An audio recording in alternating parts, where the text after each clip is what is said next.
All right, so this was supposed to be a slasher Sunday, but I missed it because my kids were here, blah, blah, blah. Let's move on to Cold Prey 2. And let's talk about this tagline really quick, okay? Can you read that? I don't know if you can. She thought the nightmare was over. She was wrong. How fucking long did they come? Like, how long did it take to come up with that shitty tagline? What a horrible tagline. She was wrong. So, this is kind of archetyped after Halloween 2. Takes place right after the first one and mostly takes place in a hospital where he's coming after the one victim that got away. Thank God she didn't end up being his fucking sister in this. Otherwise, I would have been like, wow, you guys really have no original ideas. I'm not gonna lie. I did like this more than the first one. I did. I wasn't a big fan of the first one, as you guys know. I thought this was better, but still, same thing. I liked the characters a little better. The nurse, I actually thought was the more interesting of the characters, and just kind of her relationship with the doctor and with her boyfriend and all of that stuff. I thought that was interesting. I thought I was actually engaged with them a little bit. And then Yannicka, the surviving chick from the first one, and her like little relationship she formed with that kid that was coming into her room, I found that to be okay. I found it to be interesting as well.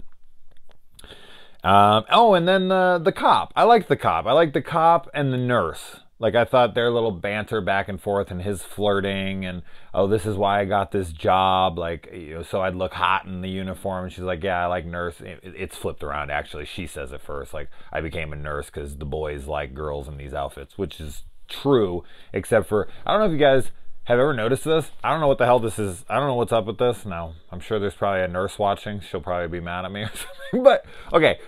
When I've seen a lot of nursing schools around where I've hung out, like there's actually one not too far from where I live right now, and all the girls in there are these really pretty young chicks. Like, they come out and it's like, damn, dude, like, these nurses are hot. And in movies, they're always portrayed as hot. And when I see them in the schools, I'm like, yeah, all right, like, they look good. Fuck yeah, that's what I want. But anytime I've ever been to the hospital, every hospital I've ever been to, they either don't staff those girls, or those girls had a hard life after. Because all the nurses I ever encounter are terrible looking. Overweight.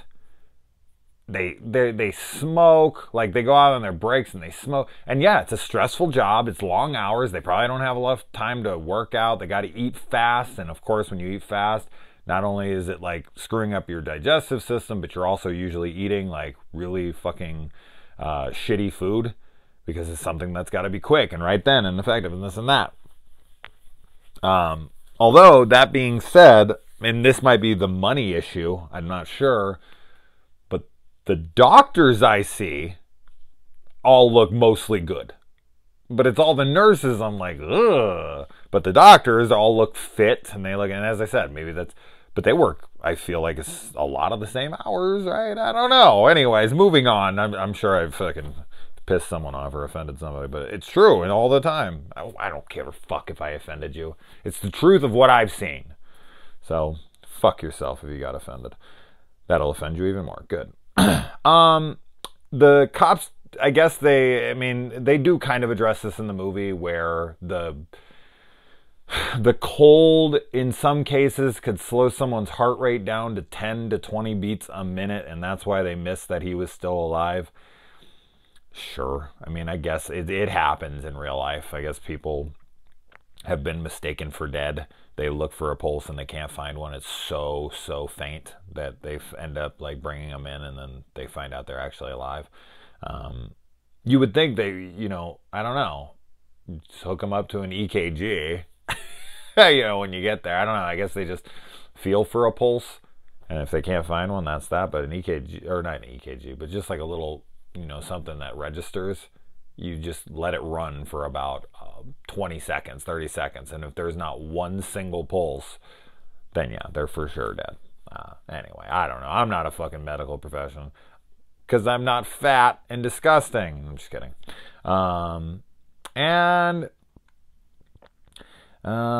Let's go look at your friends. Yeah, okay, so there's a scene in here where she's like, hey, You want to go see your friend's dead bodies? Odd, but I guess she needs to identify them. I don't know, whatever. So she takes them in there, and then she just lets her grab all over her friend. And I'm like, pretty sure she's not allowed to touch dead bodies in an active murder investigation. Like, there's DNA evidence or shit all over that. But this is an old enough film, or a new enough film, however you would say that, where forensics would absolutely be a crucial part of that whole setup there. So not really sure of that. And then she goes over and she like beats the shit out of this guy's dead body. Now that's pretty realistic. She's pulled away, and of course she's not supposed to be doing it, but she does it anyways. But whatever. Another really unrealistic scene in this to me is the doctor tells the chick, who I guess is she like a resident? Like she's doing a residency, maybe? I think that's what it is. The curly-haired chick, the one with the multiple love interests. The doctor, I don't know if she has an interest in him, but he seems to have an interest in her. And then her boyfriend, who's like a cop or something.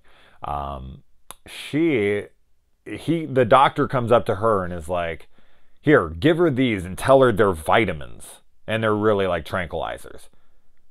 I don't know if that's like if that's a real thing. I can't imagine that's a real thing. Lying to your patients about what drugs you're giving them so that they'll relax. I mean, shouldn't you consult with them to find out what they're allergic to, what their medical history is, and all of that before you start throwing tranquilizers, especially a woman who's just been brutalized. And like, you're just gonna just give her some sedatives because you don't like the way she's acting without her permission and her knowledge, and actually like lie to her? That sounds like no. That sounds like a total bullshit movie thing. I don't think that would be okay. But hey, I mean, this is a different country. Maybe that's not how they practice things over there. Those damn crazy Swedes. Yeah, that's a thing reference, because this is Norwegian, right? This is Norwegian, like 99% sure.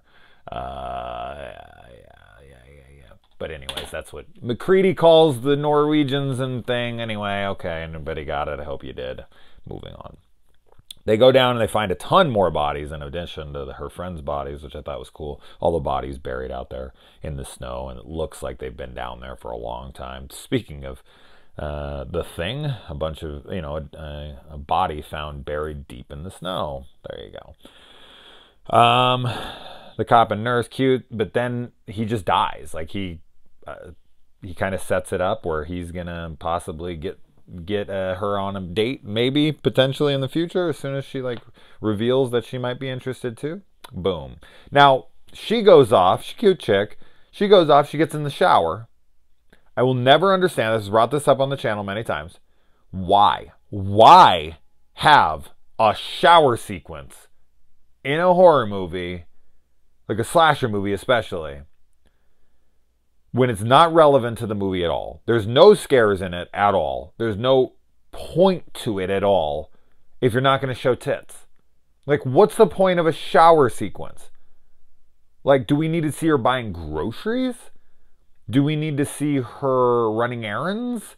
Like, just day-to-day boring activities, like showering, like brushing your teeth, all those things.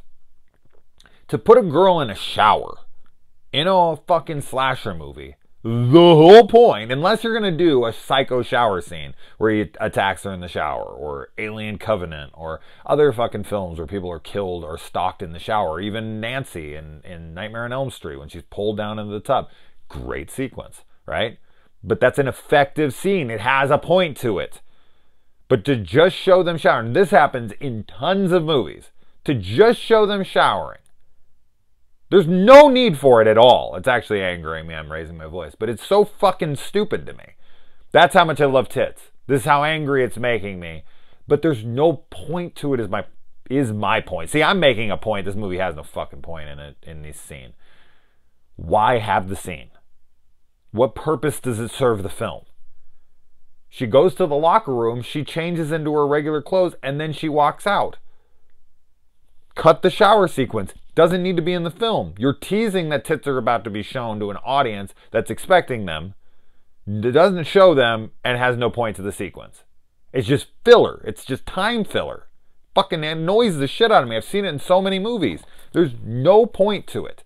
None. It's not like she's had a really hard day where we've seen all these traumatic events happen to her, and then she gets in the shower and this is her moment to breathe and relax, and we as the audience kind of breathe and relax with her, give her that moment. Nothing like that. There's no fucking point to it. And it's just, I don't know. Don't tease tits and then not show them. Even if the actress agreed to them. Because somebody made that argument to me. Oh, maybe the actress agreed to him and then pulled out. Fine. Okay. I get you. Then edit the scene out. We don't need to see her take a shower. Yes, I'm bitching about a 10-second sequence or maybe 20 seconds, something like that. But why is it there? Why? Why? Every fucking second of your movie should have purpose. It's a movie. A TV show can have lack of purpose in every scene. Not in every scene. In a scene, should I say. In scenes. But in a film, every single second counts. Anyways, moving on from that. Then you get 2 kills. Which is her and him, both lame, super fucking lame. There's fake out jump scares. There's stingers. There's fucking stingers attached to fake scares. A person coming out that they didn't know was going to be there, and it's supposed to be the killer, but it isn't the killer. It's just like a friend or a nurse or whatever. Ding! It's like, wow, you know, music and everything. They're startled, and that's bullshit. That's cheap, fucking nonsense, garbage filmmaking. I fucking hate cheap jump scares. Like, if you're gonna have a jump scare, have it be the actual killer and have it be earned. Ugh. And that's preceded by 2 fucking lame kills. So it's like, you guys are killing me here. No nudity. Kills are lame as fuck. The characters are okay. The atmosphere is good at times. But as I just said in my review of Dark Ride, which gets shit all over, I think it's fucking far superior as a slasher to this. Even though this has better atmosphere and it has better tense moments of the stalking, all the slashing elements, all the key things that make a slasher, this film has almost none of. Almost none. And I just don't understand why these films are so beloved in the slasher genre. They had great kills and nudity and had a couple more character moments that made me like them more. I'd be like, fuck yeah, these are awesome. But it's just hollow because of those things to me. Anyways, all right, I'm done. The doctor's neck being snapped backwards, only good kill in the whole movie. Only good kill in both of these movies combined. 1 and 2. I haven't seen 3. I don't have any way of getting 3 yet, so I'm not sure when or if I'll ever even get to the damn thing. But yeah, the doctor's on the stairs, snaps his neck backwards, and it looks good. That's it. That's your 1 kill. Or maybe there's another one. Maybe, I think I wrote it down. I watched this a couple days ago.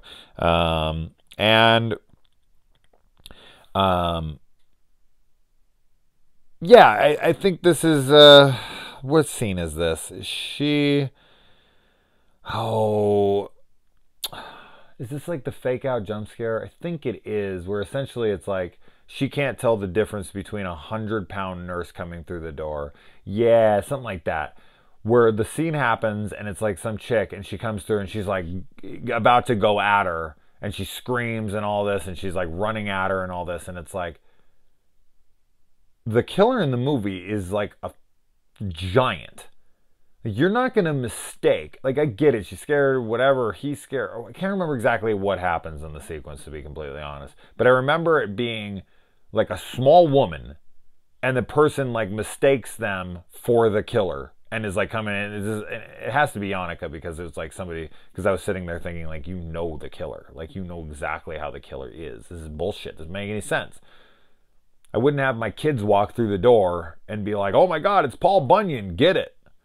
Like, I get it, it's a natural reaction, but it's how she follows through. Like, you'd instantly know the difference. Like, in a second. Yes, she's traumatized and whatnot, but come on, it's not even fucking close. I wish I knew the scene better, but I wrote it down. And I vaguely remember it and being super annoyed about it. Then another sequence that's total bullshit is Yannicka runs out and she just runs right past the cop, gets into his unlocked trunk. His trunk just pops right open. She just walks right back there, pops it right open, and then there's just a shotgun laying completely untethered to anything, not locked up, not nothing. She just grabs it and pulls it out and just thinks like, like, what does she think in that moment? The cops, I mean, yes, another thing. It's like she's not thinking, she's frantic, whatever, fine, okay, sure. But the cop's trunk is just wide open to be popped, and then a shotgun's just sitting right there. Unlocked up, nothing. Get the fuck out of here. She just grabs it and is like, all right, here we go. We're gonna... Dumb. Then she gets locked in the back seat of the cop car, and then she kicks the cop's window out. Those are bulletproof, okay? They're actually made so that a crackhead and whatnot, people that are fucking up on like PCP and whatnot, so they can't break through those windows. They're purposely designed so you cannot kick them out.